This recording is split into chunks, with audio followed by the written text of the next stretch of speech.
ကိုဘာပဲလှုပ်လို့ကောင်းတာလှုပ်လို့မကောင်းတာလှုပ်လို့လို့သည်များကံရဲ့အကျိုးဆက်ကိုကိုပဲခံရမယ်ကိုပဲဆန့်ရမယ်ဒါသူ့ရဲ့အမွေခံပဲကံရဲ့အမွေခံပဲဖြစ်ရမယ်လို့ဒီအမြင်ကိုမြင်ဖို့လိုအပ်တယ်ဒါကိုကမ္မတက္ကတာသမာဓိလို့ခေါ်တယ်ကိုလှုပ်တာကိုနဲ့သာသက်ဆိုင်တယ်လို့မြင်တဲ့အမြင်ဟာဘလို့တမိုးရှိတယ်လဲစဉ်းစားကြည့်စัจ jament နဲ့တွေးကြည့်ကိုလှုပ်တာကိုနဲ့မပတ်သက်ဘူးလို့ညင်းွယ်လိုက်တဲ့ပုဂ္ဂိုလ်တယောက်ဟာတူတော်လူကောင်းဖြစ်ဖို့မရှိနိုင်ဘူး။ဘာကြောင့်လဲဆိုတော့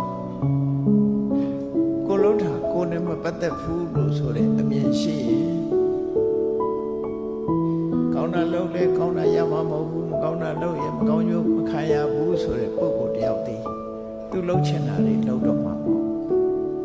သူလှုပ်ချင်တာအကောင်းလားအဆိုးလားဆိုတော့လူဆိုတာအဆိုးကိုသာလှုပ်တာများတယ်လွယ်တာကအဆိုးကလွယ်တာဟုတ်